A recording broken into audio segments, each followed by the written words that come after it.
time? That's 3.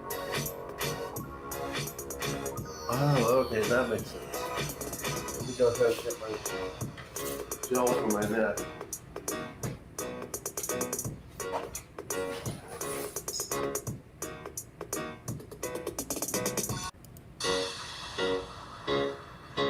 Okay, no problem.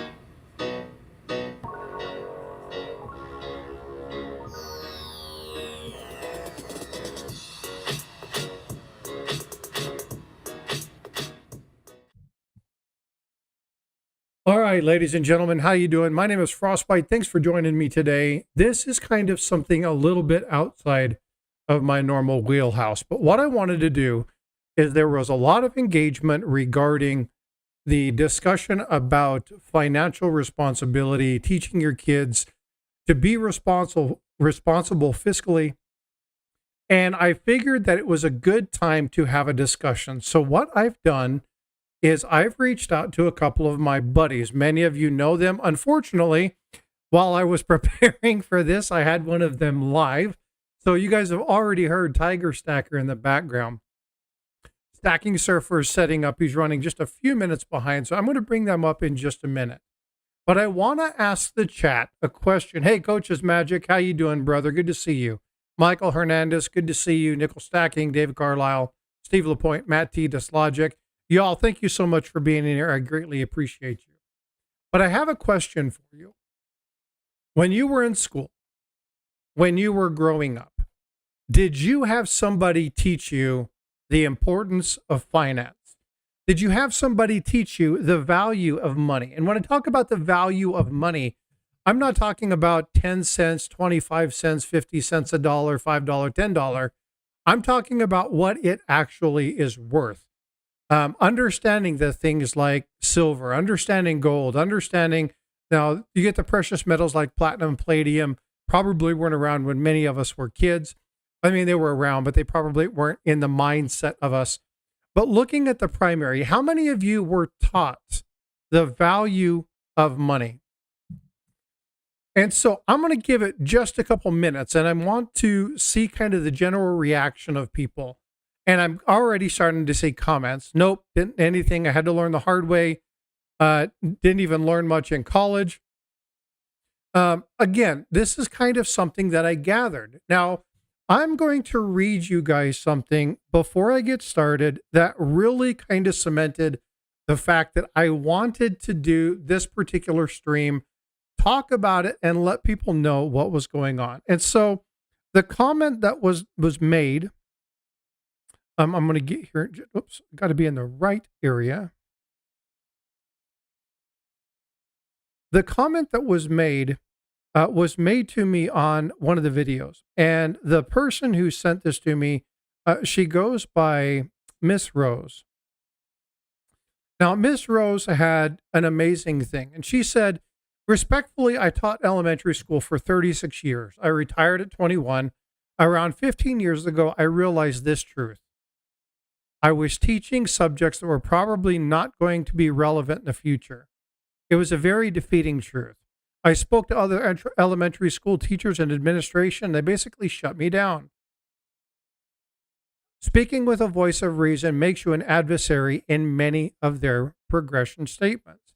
All of the names in progress. We keep pushing forward, doing our best in the curriculum, and it all changes yearly. When we finally get something, we get good at something, they switch it up. I don't know, my friend. I don't have many answers. There are so many unanswered questions, but keep moving forward. Do we really want critical, thoughtful thinkers? Do we want to be prepared for the executive decisions? Or is every profession simply turning into a technician? Now, I modified that a little bit because there are a couple things that were added that are not necessarily relevant to this.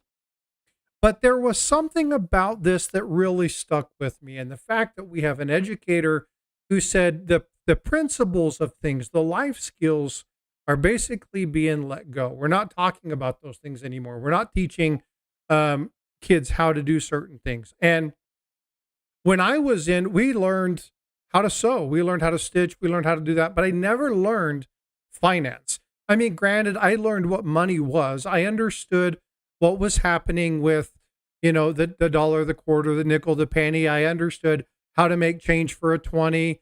I understood essential math. Right now, the new math, we won't even get into that because that's a total wreck. But I was given some essential skills to understand the numbers, but never the details, never the real in-depth understanding of what it was to understand finance. And I think that our nation's in a situation that we're in primarily because of that lack of education. So what I want to do today, and I brought Tiger Stacker up with me. I'm going to go ahead and pull him up. Tiger, how you doing today? Oops, hold on. I'm doing okay. I'm doing okay. Welcome, everyone. Nice to see you all. How are you doing, Frosty? Doing really well. Thanks for coming up. I appreciate you being here. Thanks for coming in. I'm going to have to pull up email and send because Surfer is looking for the link, and unfortunately, I'm going to have to pull that up. Well, I kept telling him going to the East Coast is not going to give him the waves that he would get in the West Coast, but no, you don't listen to me. Yeah, well, again, traveling is requirement, especially when it's for work. So true. But anyway, so Stacking Surfer will be here in just a minute. But I wanted to bring these guys up. There we go. Speak of the devil. Notice I didn't put handsome in front of that. But how you doing, Surfer? Good. How are you guys? I'm doing well. So I brought these three gentlemen up to talk about finance. And in my discussion with all three of these, I've learned something about each one of them. And they're going to talk about a very specific portion when it comes to finance. And so I'm going to kind of start off really quick, reminding people that one of the areas I want to focus on tonight is primarily about teaching your kids the importance of money. Okay. That's going to be one of the premises. But in order to do so, I want each one of these to kind of elaborate on what they do to help their family. So Stacking Surfer is a father, right? Has kids, has an understanding, has history in the banking and the financial world.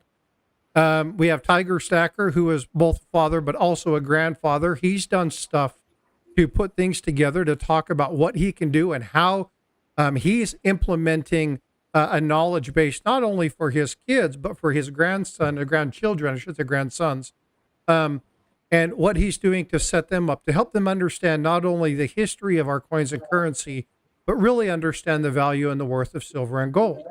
What I'm going to be talking about is I'm going to be talking about the kind of the things that we can do to kind of teach the kids a little bit on the emphasis of saving, talking a little bit about the introduction of investing, looking at those things like how to encourage things like a summer job. Hey, Dog World, $10 super chat. Thank you, my friend. Love you so much. I greatly appreciate you. Yeah. So, and this is one reason that Surfer's here is because he has talked about this stuff, looking at things like Roth IRAs, helping them understand and set budgets, and looking at those kind of things. The biggest thing about teaching kids money is letting them know that they're not alone in this. And when you get teenagers, it's important to have them sit alongside of you when you're doing your budget to understand that they see the woes that you have to go through, right? They see how much things cost. They have to understand that money doesn't grow on trees. Amy Harrell with the $5 super chat. Thank you, Amy. I appreciate you for your support. Thank you so much. But again, it's really important. Welchko says, oh no, not that Surfer dude. But again, so I want to turn over to Stacking Surfer. Thanks for coming up, brother. I do appreciate your time. I know that you're traveling and you had to hurry up and get to the hotel to get set up. So thank you so much for coming in. Hey guys, how's it going? Good. So, I think part of this is, part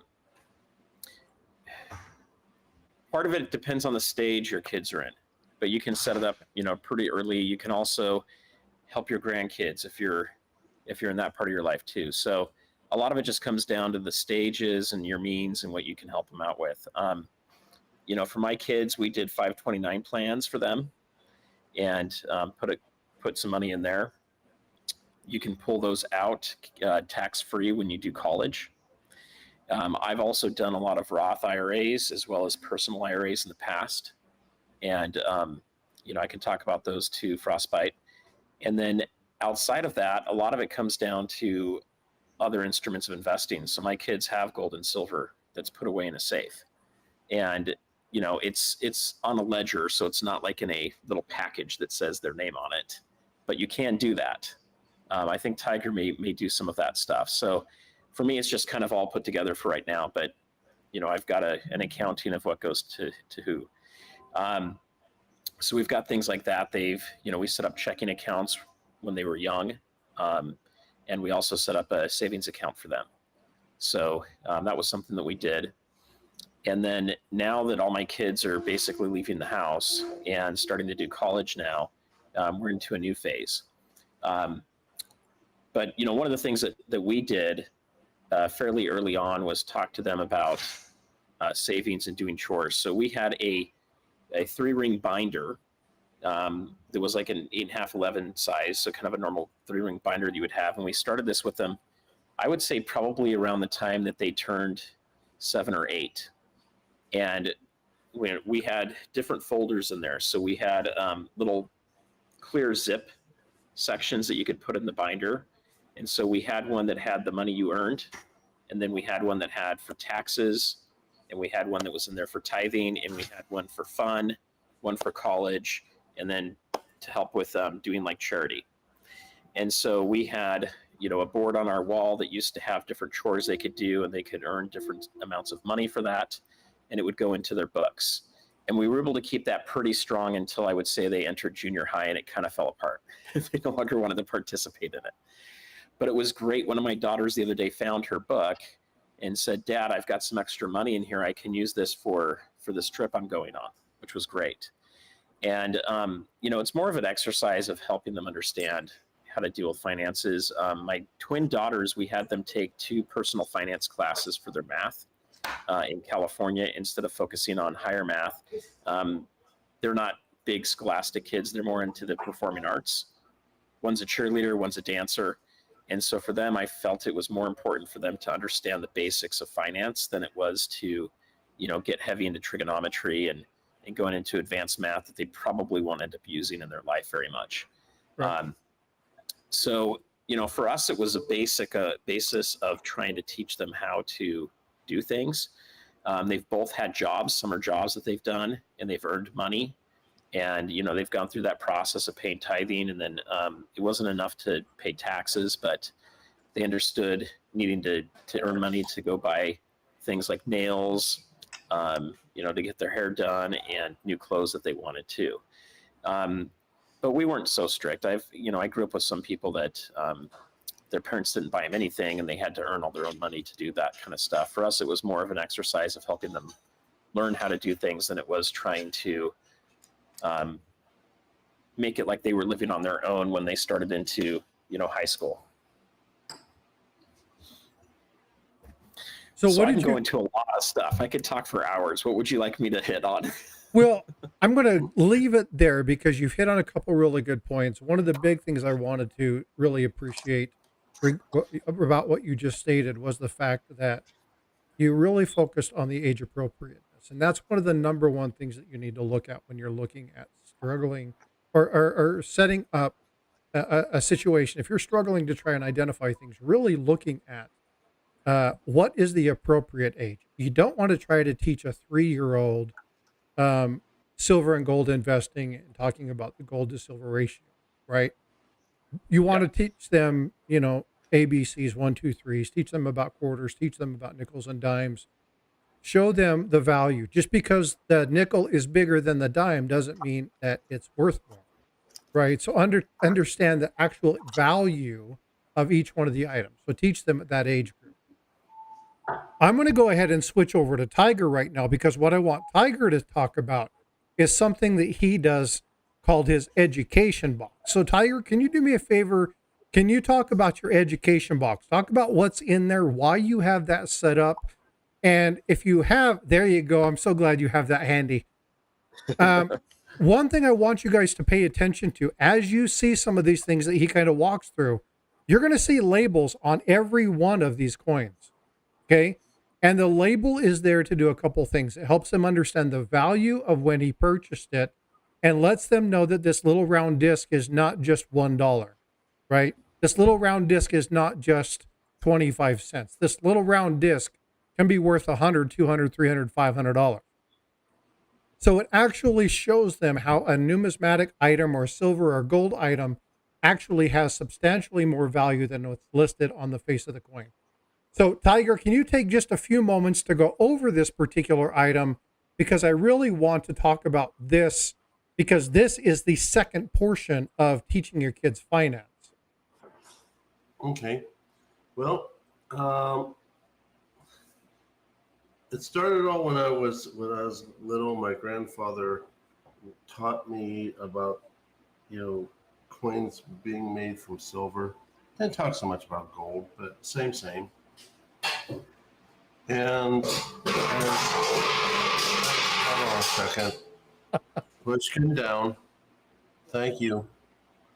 So basically, he wanted to chime in and give his 2 cents.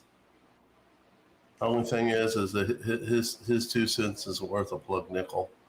But anyway, all joking aside, I started thinking about my grandchildren, my grandson then, now grandsons, and how much that I was bamboozled like so many Americans and drank the Kool-Aid our government taught us, and how much I learned from my grandfather. Now I'm the grandfather.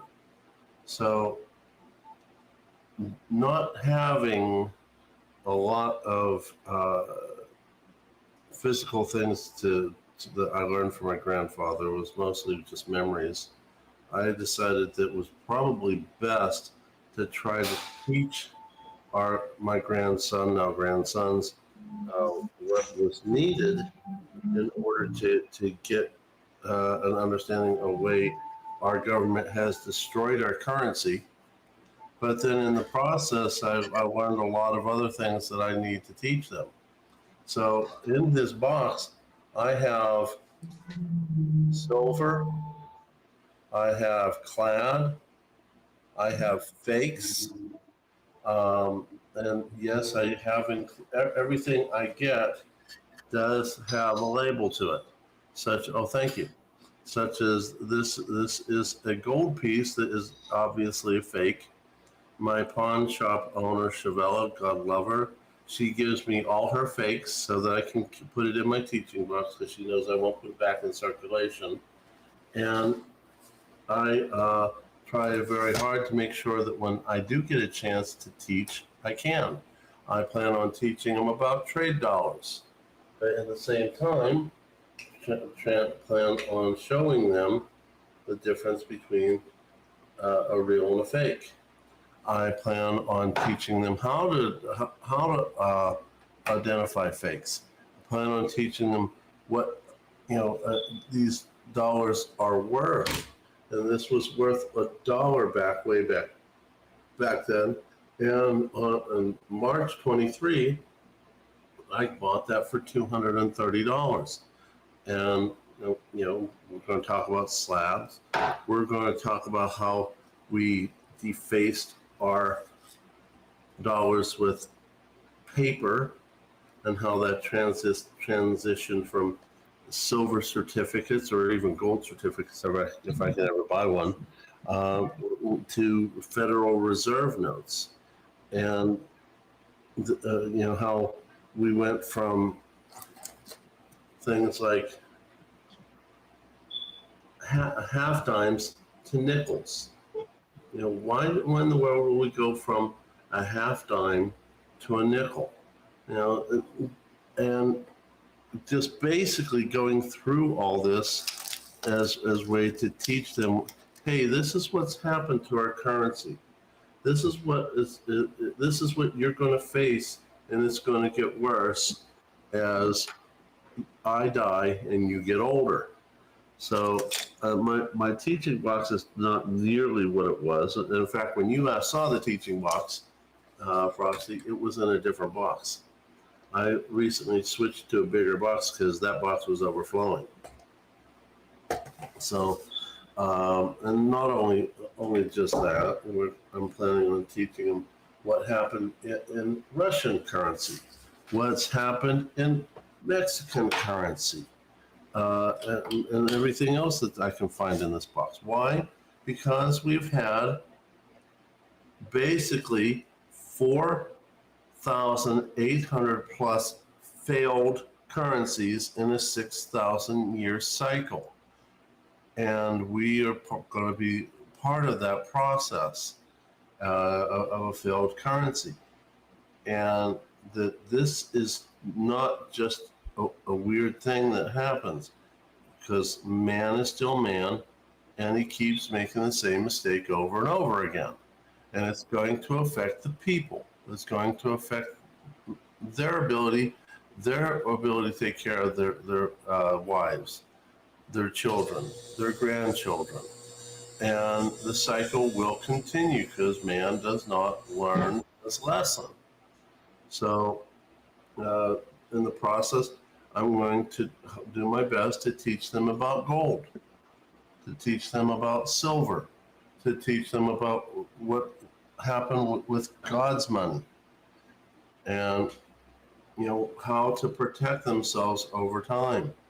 So, but as I'm doing this, and I'm doing this on YouTube, I'm also teaching the rest of our community, the newbies, the established community. So that's one of my primary missions, is to let my grandsons know I love them, and to also teach them, and to teach as many established and newbies in our community as possible. So you Have said I something, I want to interrupt you real quick. You said something that's really crucial here.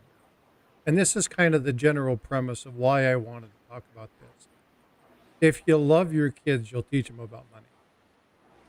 They cannot secure their financial futures. They cannot make wise decisions.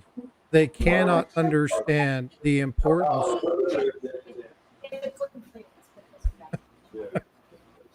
They cannot understand the importance of their actions if they don't have a good base knowledge about what it is that they utilize. Too often, we were joking the other day. Um, we were joking the other day in one of the streams about the Monopoly, right? There's a crypto version of Monopoly. There's a credit card version of Monopoly where you have budget, but there's no math involved. It's just you just swipe it and it tells you what you have left. There's no real thinking. It just automatically happens. And it's just numbers. There's no physical transaction. They don't really understand that you have to give something to get something. It's just an on-demand type of environment, and it teaches really bad habits. In looking at preparing for this, I was reading a couple different investment places. I was looking at what they offered for kids. So I was looking at the FDIC site. I was looking at Charles Schwab. I was looking at a couple religious affiliation sites. I was looking at um, Intuit. So Intuit is they're a money place. A lot of people do taxes, TurboTax, and stuff like that, right? They're a financial company. And looking at what the commonalities were between them, and a lot of them were like emphasize the structure of money, but it was like teach them credit, teach them how to have good credit, teach them their FICO score. And it's important that they understand that, but there's way more important stuff that you should be teaching your kids than your FICO score and stuff like that. So I wanted to, again, kind of talk about that. But when Tiger indicated that it's important to do this because he loves his grandkids, he wants him to know that they love him. Surfer, sorry, stacker. Everybody's a stacker. Surfer, same thing, right? The premise for him teaching his kids is because he loves them. The reason that I try to teach my kids and do that kind of stuff is because I love them. I want them to make less mistakes or figure out the mistakes earlier in life than I did, right? I want them to understand the principle that if they put money, 20 to 30 or $40, do you have the breakdown of how that works, Surfer?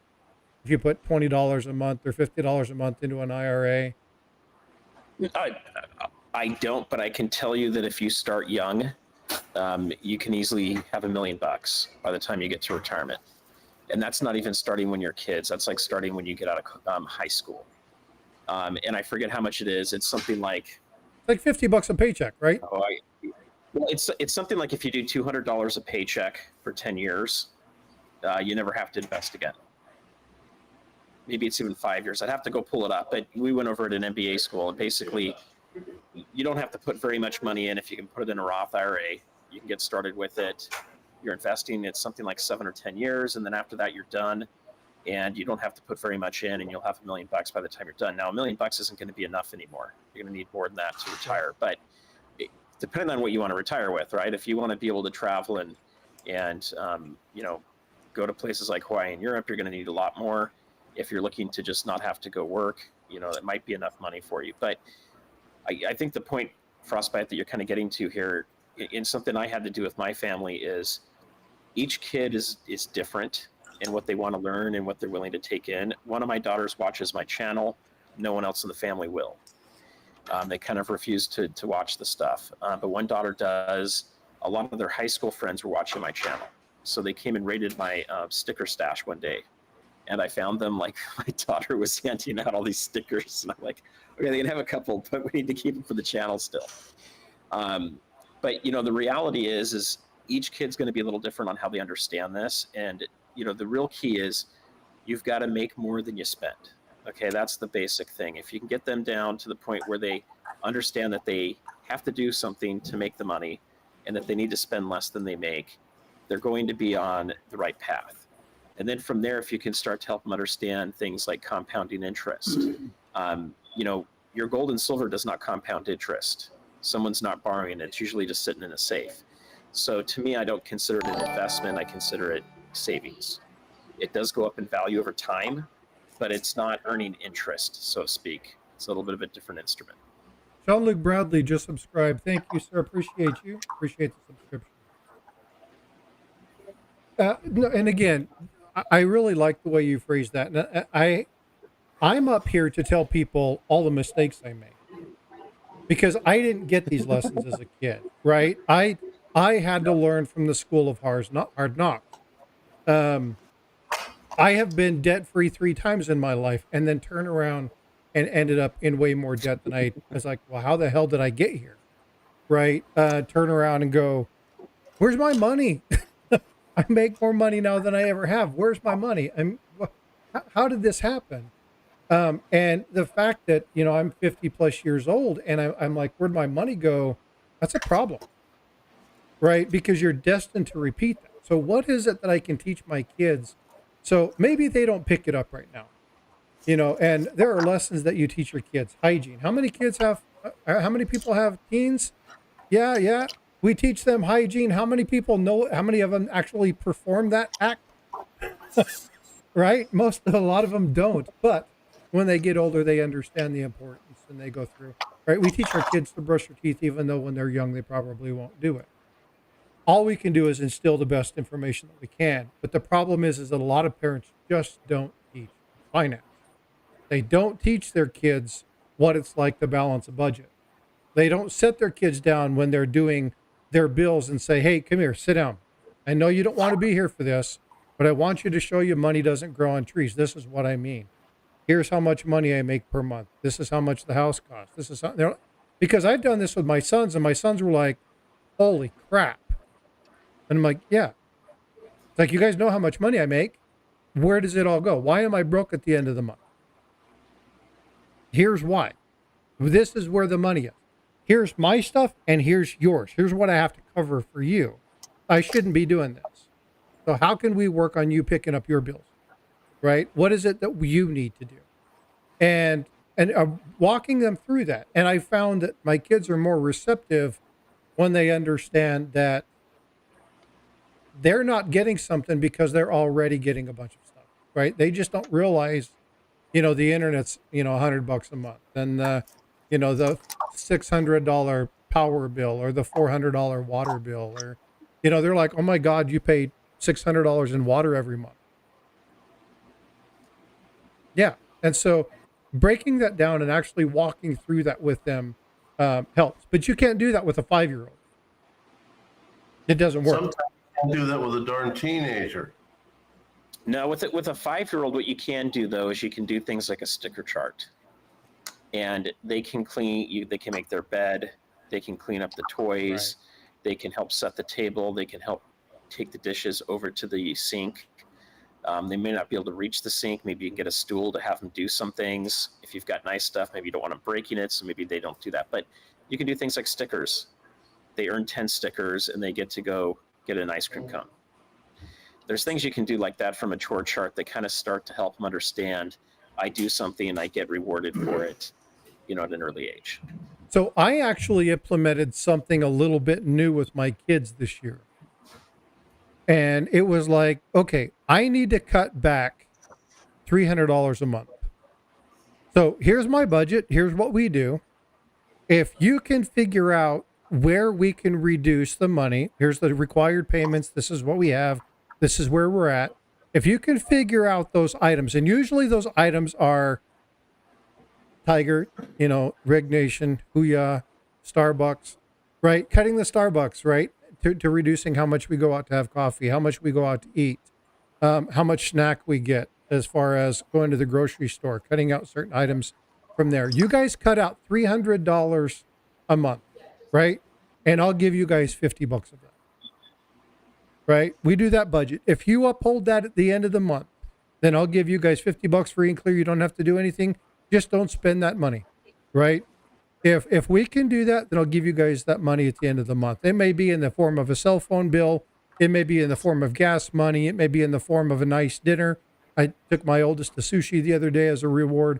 So there are opportunities to do that. But what is it that drives them? And for them, it's, oh man, I just look at a couple of problems, figure out where the cut is. Yeah, I don't need this thing. It's nice to have, but I don't need it. I'd rather have the cell phone paid for. Right? That was their catalyst. For my younger son who just got his first car, it was, man, I need gas money. So, whatever we can cut back to help me pay my gas bill, that's my thing, or covering the insurance. That was his thing. So there are strategies and tips that you can do. Tiger's laying out all of his stuff. You're kind of seeing everything out. Well, but the good thing that the reason I'm doing that is to get people an idea of part of my plan, that when I get a chance to be the grandfather teacher, I've been prepping for this. But the thing is that there's so much to teach, whether it's gold, silver, clad, fiat, real money. There's so much to teach. And I want people to realize that as I'm laying this out, that, if they want to do something similar for their grandchildren, then, start now. Start your own teaching box. Tiger, I'd love to see you create a plan that's on paper that could help us. That depends on what the plan is. I mean, well, just an example of what you're doing with your box there. Mm-hmm.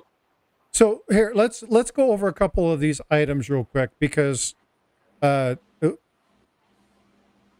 shortage. Let's go over a couple of these things, because I know a couple of the coins that he has in there.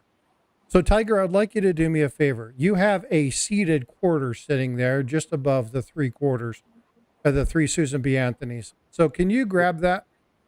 Yes, Thank sir. you. All right. So one of the things that I really like about I think you're covering the price with your thumb, or is it on the reverse? Oh yeah, I did. Yeah. Sorry. Okay. So what's cool about this is a quarter, right? But the value of this is how much? $10. Okay.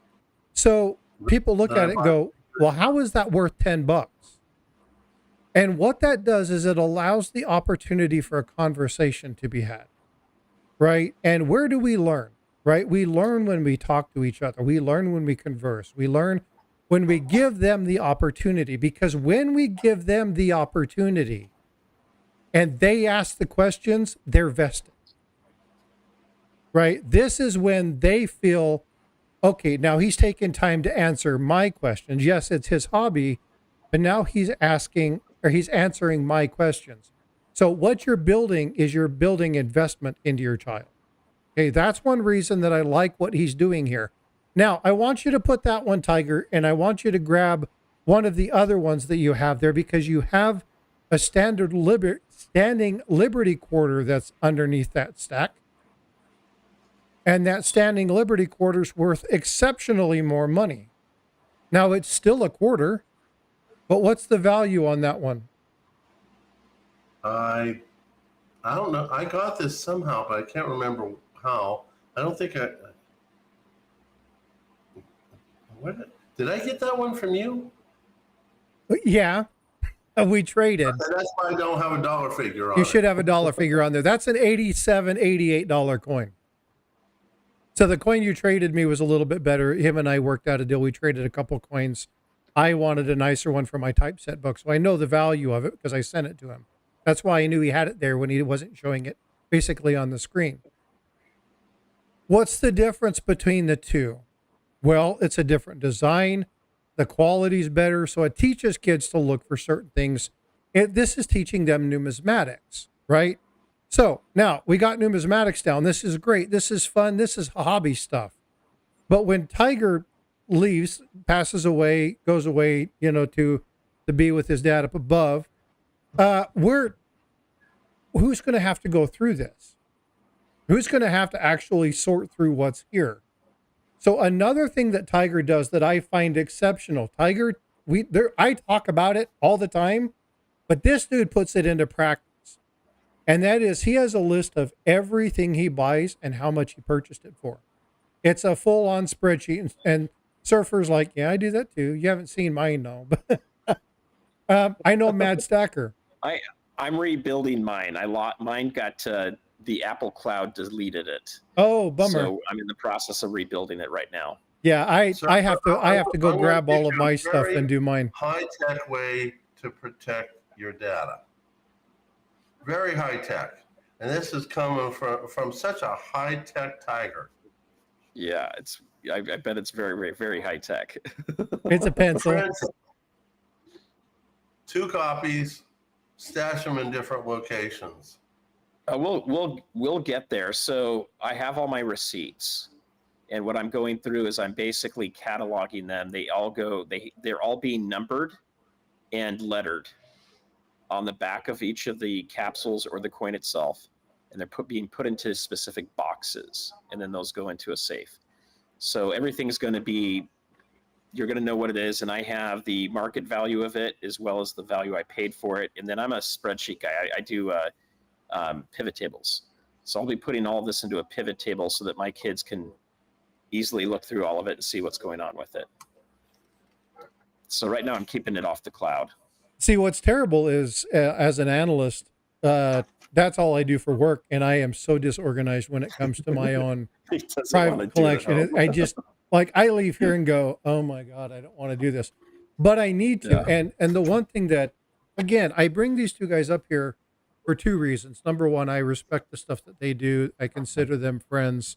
The content that they put out, not only is it fun, but they provide a lot of good information. And I've listed in chat, if I can have one of my subscribers or one of my thanks, Freaking Awesome's already doing it, making sure he's throwing their links in. If you haven't subbed these two up, please go do so. Hey, UFOs, what's going on? Good evening. Good to see you. Thanks for being here. But go sub up these two. Surfer's channel is growing extremely well. He's bringing some brilliant minds, talking about finance, talking about things like that.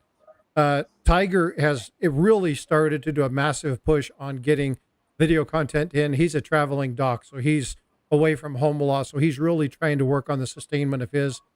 Tiger is a lot of fun. He does a lot of banter stuff. If you haven't seen Rig Nation, if you're frustrated or kind of whatever, Tiger's a really good person to go watch because he's funny. And his laugh, oh man, I love his laugh. It's distinct as hell. But I bring them both. I'd love to see if people can figure out which one I'm in and which one you're in. Say that again. I would love to see if people could take a guess on which Rig Nation I'm in, which Rig Nation you're in. Well, so I think everybody in here probably knows which nation I'm in. Um, I'd say you got to hunt for me, guys. so I kind of have a feeling. So I'll give you guys a clue, okay? And I don't know if any of you are really aware of this, but I'm going to kind of do this, and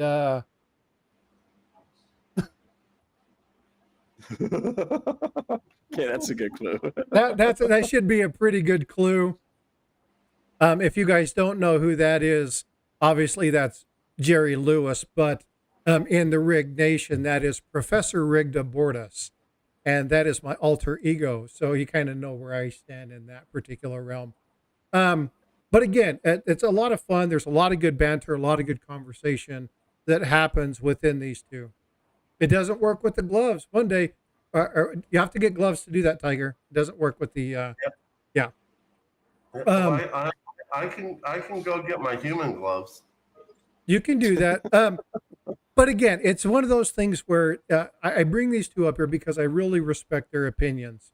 Um, and when it comes to organization, when it comes to structure, when it comes to finance, when it comes to stacking, I really trust these guys' opinions. And I wanted to bring them up because there's a lot of information that they can share. This is a really important topic. So I'm going to go ahead and step away, and I'm going to talk a little bit about what we've been doing so far and talking about some of the basics. So some of the things you can do. We've already talked about emphasizing things like savings, talking about the value of money, doing those kind of things. And then when they start to get to that 10 to 12 range, this is when you can kind of start talking to them about investing. And when we're talking about investing, it's their assets, their toys. Like, so if they have something, they want to get something and they want to buy something, it's like, well, what do you want to do? You know, you have to take care of your toys, right? If you damage a toy, you're going to replace it yourself.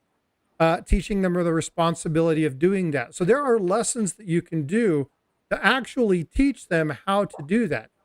So you can give them money, give them allowance, like he was talking about, give them their stuff, break that down for them. But do that cost benefit, right? If you damage it, there is a repercussion to that. If you spend it, then you don't have it. It's not going to be, well, you spent all your money. We're at the store. I'll go ahead and buy it for you. It's like, no, you made your decision. You spent that money. Now you have to wait until your next investment thing is done. A good example. One of my twins, they're 18 now, and we refreshed their phones for them. And I said, this is the last time I'm refreshing a phone for you guys. And then we'll figure out part of the payment plan because there's a small fee that we pay a month for them. She took her case off. She cracked the back screen, some of it off. And I told her, you need to go to the Apple store and you need to get it fixed. It's probably going to run you about $100 to use the Apple Care. And she went to just do a humanitarian project right now, and a kid threw her phone in the water. She was also sent with a waterproof case. She did not put it on. Her phone's completely fried now. Okay. It's like 4 months old. So she's now going to have to come back, and she's going to have to learn that the consequence of not getting something fixed quickly. It's not going to be $100 anymore. It's either going to be $200 or $300 that she has to pay to get a new phone. And there's no funds coming from me to get that fixed. So she's going to have to go and earn that money, and she's going to have to go fix that phone. So it's not just when they're kids, it's also as they're young adults trying to figure all of this stuff out too. You know, what are those costs and consequences for delaying getting something fixed? You know, so you start with the toys, you move up to things like radios and maybe phones at some point. I also recommend not letting your kids have a phone until they start driving a car.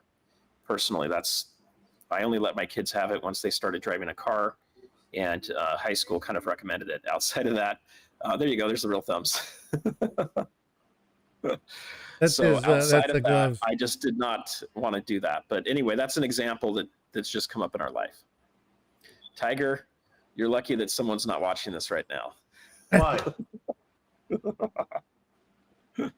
So that's a really good thing. And again, I talked to my daughter, so you guys know Bifrost. Bifrost is, you're going to have to probably push that more towards the table. I don't think it's going to pick that up. You need to be a little bit further away.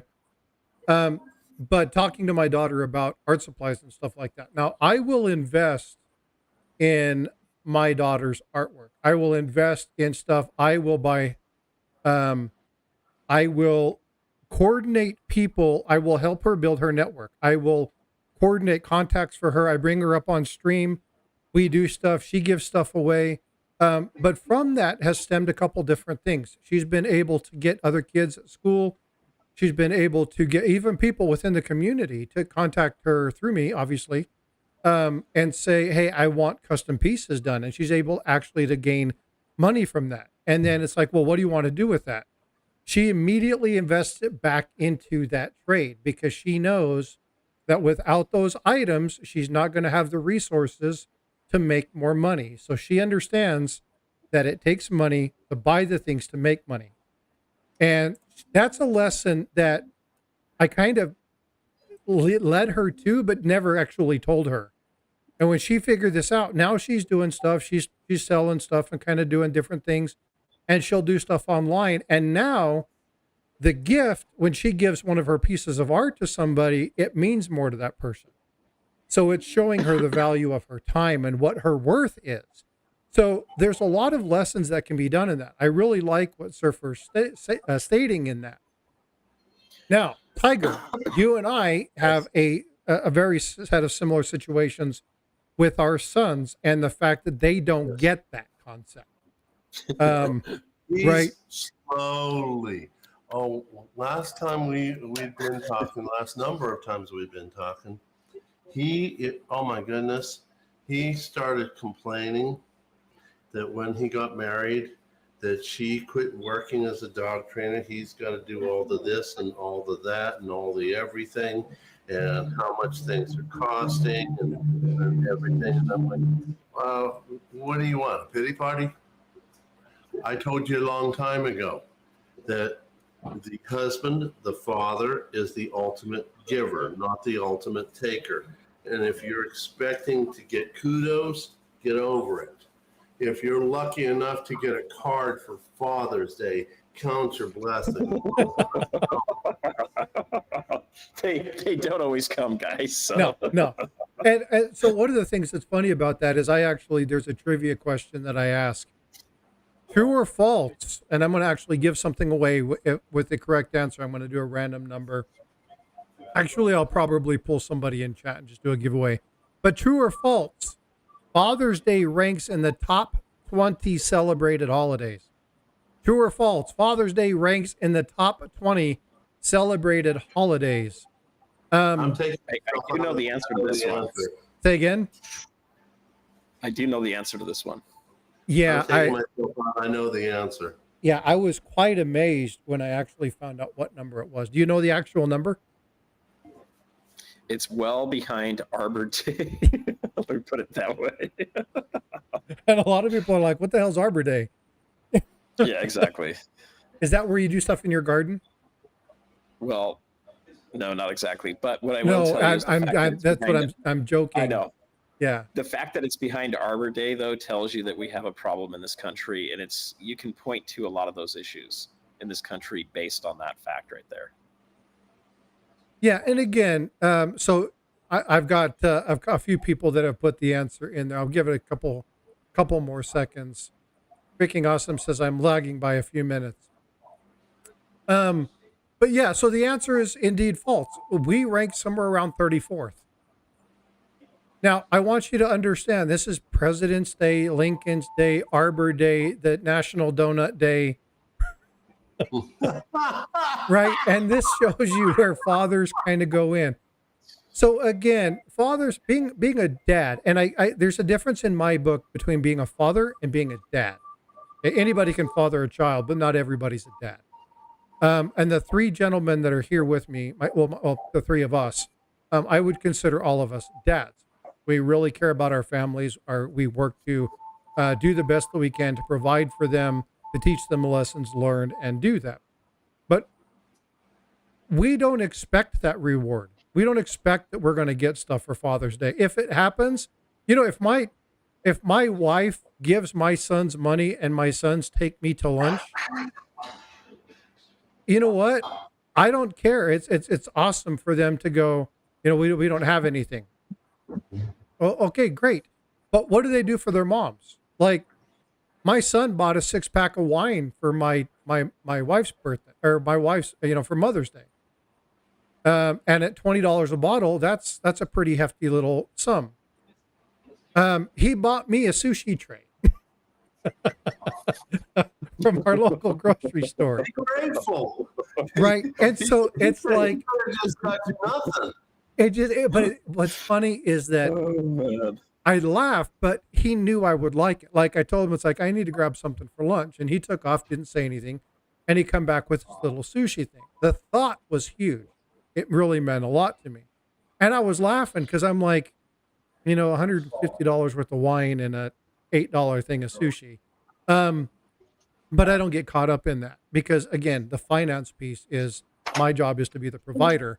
My job is to teach the lessons. Whether they want to accept them or not is up to them. But yeah, the answer is in fact false. So, we have definitely, hey, speak of the devil. Hi, sweetheart. My daughter is in chat. You guys will recognize Bifrost Artworks. That is my daughter. She's the one that I just was bragging upon about the lessons and understanding art and the value of money. And, she's starting to work and do that stuff. So thank you, sweetheart, for being here. Do me a favor, if you would you please put your link, your channel link in there? Please go subscribe to her. She's, if you guys haven't seen some of her work, she's quite the little artist. She's done some amazing stuff. Her work's coming up in one of my videos. I've shown you the preview to it. That's Tiger's doing a call out for her stuff. So, but yeah, please say hi. Thanks for being here, sweetie. I appreciate you coming in.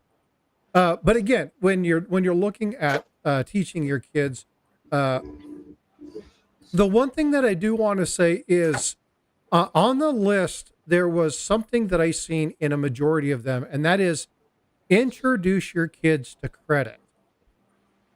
Now, I want to talk about why that's both good and bad. Okay. There are reasons to have good credit, right? So that is something that you need to have, but you've got to be very careful about explaining what that means. I would far rather have a emergency fund following the lines of Dave Ramsey. Now the $1,000 thing is no longer $1,000; it's like $3,000 or $4,000 now. But following those general premise lines about not doing it, but in turn, there are reasons why you want to have good credit. Purchasing a home, not even buying a car, buy a cash car, work yourself up. But there are strategies, there are things that you can implement, but you do need to teach them the responsibility of credit. Not just what credit is, but the actual responsibility of what it means to have credit. Okay, they're different lessons. So Surfer, if you'll take a couple minutes, we're going to stay on for about 10 more minutes. If you'll take a couple minutes, can you talk about some of the pitfalls that you see within the credit realm, having worked in the banking industry? Sure. So a couple things real quick. If you feel like your child's responsible enough and you want to help them build their credit quickly, one of the things that I recommend doing is when they, let's just say, get about 14, 15 years old, you can get a second credit card put into their name on your credit card, and you can have a limit put on there of a couple $100 to like $1,000. And that's something that you can teach them how to use. And by the time they exit the house at 18, 17, 18, they will have a good credit built up. And at that point, you want them to go get their own credit card, and that's going to build credit. So what Frostbite is saying, though, you got to be careful. Not all the kids understand that this is something that they may not fully understand the difference between a debit card and a credit card. So a debit card is going to take money out of a bank account or a checking account that's already sitting there. So you're using money as if you're taking it out of the bank. A credit card is borrowing someone else's money, the bank's money, and then you have the promise of paying it back later. And if you don't pay it back on time, you'll start to pay interest. right now they've got this whole concept called buy now, pay later. Horrible. And it's horrible, but one thing you can look at with some credit cards is you'll be charged somewhere in the 28% interest rate right now. Some of them will let you do a thing where you can go in and for about a 9% rate, you can extend it for 3 months, 6 months, or a year. Okay. All depends on what your credit is. It all depends on your situation and what you need to do. That's an emergency thing. Okay. That's not something you should be ever doing. You should be paying your credit cards off in full. If you don't have the means to pay your credit cards off in full, you probably shouldn't be buying those things. Okay. Now, I've been hit a few times where I've had to kind of use that card very shortly. I have the money to back it up, but maybe I don't want to go sell some of my gold and silver today to go do that. So for a short run, I might be okay doing that. But if you find yourself running into a situation where you're starting to have to pay a minimum payment on a credit card and you're not paying it in full, look around and start to use some of your other assets to go pay that down. I guarantee you your gold and silver in most years is not going to be going up 28% annually. You're better off paying off the credit card than just holding on to that. Now, that has been different recently because our money is debasing like crazy. So, you just have to look at your own situation and figure it out. But as far as the credit goes, the thing that's important to remember is you want to be earning interest from investments. You do not want to be paying interest in personal debt. It's horrible. That's the way that you get yourself upside down, and that's how you stay poor, basically. The banks are huge, and they look really nice for a reason, and it's because they're pulling in a ton of interest. So that's probably what I would say is just be very cautious with the credit game. It's important to use your credit cards on a regular basis, but pay them off. If you're having a hard time doing that, you probably should not have credit cards. You should go back to a debit card. And if you get yourself in trouble, like I did long ago when I, didn't have the financial wisdom of waking up and smelling the coffee, is go back to the debit card, build yourself back up to a credit card. Get your credit scores up. There's agencies out there that will help you do that. I use one called National Credit Care. So they're there to help you get yourself straightened out. And once you get yourself straightened out, try not to put yourself back in that situation again. What's important, but I want to stop you there because it's important for people to understand that shouldn't be part of your plan. That's a fail safe if it breaks for you. But here's one thing I do want to point out real fast. I did this on a video a year ago with my daughter on a Ferris wheel. She wouldn't let me put her on camera. But if you use a credit card, on average, you will spend 18% more than you would if you were using cash. So also know the human psyche, it's really easy to give a card to someone and buy stuff and go over budget. Really, really easy to do that. Oh, yeah. If you have to pull cash out of your pocket and it's your last $20 bill, you're probably going to think second about that Starbucks. And you're going to say, nope, I'm not doing that right now. I want to keep this extra $20. So it's also good not to carry around a massive amount of cash in your pocket where it's easier to spend that. Take a little bit out each day, budget it, go out there. I'd rather see people do that than a credit card. The credit card is really more of a function when you have to pay digitally. And we're seeing more and more places not taking cash, which is too bad. But, it's more of a transaction tool. Like it's kind of like crypto for me. I don't see crypto as something that you use to store your wealth in. I see it as something that you might use to do a transaction. It's if you need to move a huge amount of money and that's a way to do it, okay, great. But to go put all your money in Bitcoin is not the way I would do it. Credit card to me is kind of the same thing. You use it to do a transaction. So for example, I'm in a hotel in Charlotte, North Carolina right now. And if I use a credit card, it's much easier. If I use a debit card, they will actually take like 3 nights worth of the hotel room and they'll basically debit it from my bank for 7 days. And then you have to wait for it to go back on. It's a pain in the butt. So if you're ever going to do a rental car or a hotel, you want to use a credit card, not a debit card. So there's certain things where it comes into play, but the key is don't get yourself over your surfboard or your skis if you're skiing. But you want to make sure that you're using the tool appropriately. It's not becoming a way for you to get things you want today that you can't afford. And in my situation, when my wife was brand new to America, let me preface that with uh, when the Soviet system failed, one day they went to bed. The next day, everybody woke up with a zero balance in their bank accounts. The government took everyone's money and put them in poverty. Everyone, all the citizens were poor, equally poor. My wife Yeah, had that happen firsthand. Yep. They exactly. woke up. Her dad was an investment banker. They woke up and they had not even enough money to buy a loaf of bread. Exactly. Um, this is And one reason that the people on this channel fervently believe in stacking and investing in precious metals, right?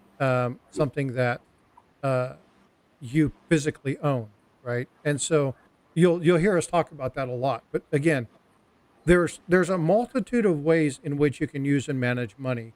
The biggest thing that I want to get to, and again, I think we'll probably do a part two, probably have this group on here more, maybe bring up some more additional financial experts and talk about some additional items. Uh, he's got some good resources. So we'll probably have him reach into his tool bag and bring some people up. But what I wanted to get to is invest in your children's future. Teach them finances. Teach them the importance of money. Teach them what money is. And when you are in a situation like my wife and I have been in, COVID kicked our tail.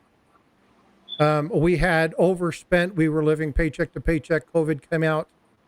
Both my sons lost their jobs. My wife got basically laid off for 2 months. We ended up drowning ourselves far more than I even realized.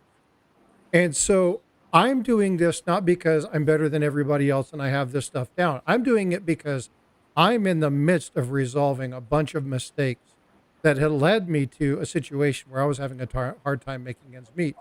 I make decent money every year.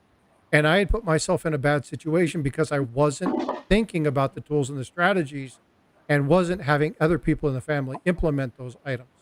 So it's really important that we stop, we take time, we break down, what's important. Teach your kids that. I talk about this with Bifrost all the time. What do you need? I have money. This is what we have. Do we want to invest in some items for you? What does that look like? I asked her the other day. Okay, this tells you something about Bifrost. She was going to dinner with her friends, and I asked her, "Can I give you some money for dinner?" She said, "No, Dad, I have my own. I'll spend less if I have mine."